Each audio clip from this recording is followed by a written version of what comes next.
আসসালামু প্রিয় দর্শক বন্ধুরা, দেখতে পাচ্ছেন সকাল থেকে এইরকম বৃষ্টি হইতেছে।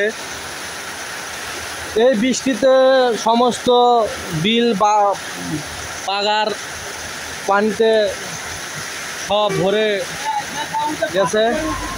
আর আপনারা দেখতে পাচ্ছেন অনেক জোরে বৃষ্টি হইতেছে। এই যে সমস্ত ডিগি খাল বিল ভরে উবুডুবু হয়ে গেছে। আমরা দোকানের ভিতরে বসে আছি, কোনো জায়গায় যাইতে পারতেছি না, কোনো কাজকর্ম করতে পারতেছি না এই বৃষ্টির কারণে।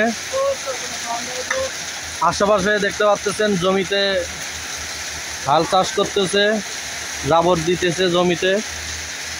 আর আমরা মানুষের যানবাহনের সমস্যা হয়ে গেছে এই বৃষ্টির কারণে।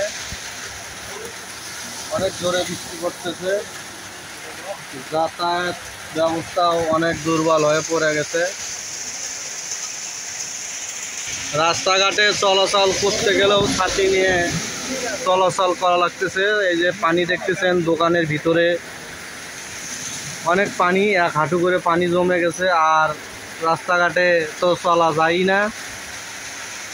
কী কারণে চলা যায় না? রাস্তাঘাটে এক হাঁটু করে কাদো, এই কাদোর ভিতরে সমস্ত গাড়ি ঘোড়া চলাচল করতে অনেক অসুবিধা হয়ে যাচ্ছে। পাকা গাড়ি ঘোড়া চলাচল করতেও সমস্যা হয়ে যাইতেছে। পাকার ছোট ছোট খোয়াগুলো উপরে উঠে ধরে ছিটে আছে।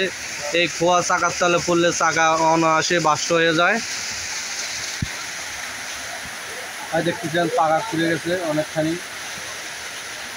এসব তো পাকা না, খালি ফ্রিজে থুয়ে দিছে। আমরা দেখতে পাচ্ছি অনেক জোরে বৃষ্টি পড়তেছে।